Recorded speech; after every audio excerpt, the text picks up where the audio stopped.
আসসালামু আলাইকুম রাহমাতুল্লাহি ওয়া বারাকাতুহু।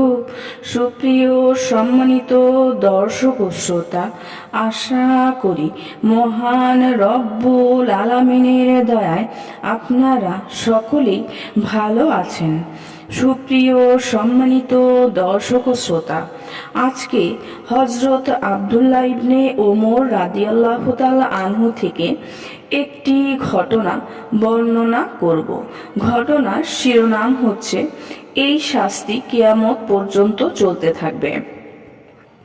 সুপ্রিয় সম্মানিত দর্শক ও শ্রোতা, আপনাদের নিকট অনুরোধ থাকবে ঘটনাটি শেষ পর্যন্ত শোনার। হযরত আব্দুল্লাহ ইবনে ওমর রাদিয়াল্লাহু তাআলা আনহু বলেন, একদা আমি বদর ময়দানের পাশ দিয়ে গমন করছিলাম। তখন এক লোককে দেখতে পেলাম। সে গুহা থেকে বের হয়ে এলো, তার ঘাড়ে শিকল পরানো। সে আমাকে ডেকে বলল, হে আব্দুল্লাহ, আমাকে পানি পান করান। হে আব্দুল্লাহ, আমাকে পানি পান করান। হে আব্দুল্লাহ, আমাকে পানি পান করান। আমার বুঝে এলো না যে সে কি আমার নাম জেনেই ডাকছে, না আরবদের নিয়ম মোতাবেক এভাবেই আব্দুল্লাহ তথা আব্দুল্লাহ বান্দা বলে ডাকছে। এরপর দেখতে পেলাম সেই গুহা থেকে আরেক লোক বেরিয়ে এলো।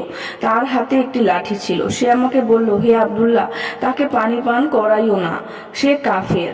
একথা বলে সে পূর্বের লোকটিকে লাঠি দ্বারা আঘাত করলো। মার খেয়ে সেই লোকটি আবার সেই গুহায় প্রত্যাবর্তন করলো। এসব দেখে আমি দ্রুত আল্লাহর রসুলের কাছে এসে সমস্ত ঘটনা খুলে বললাম।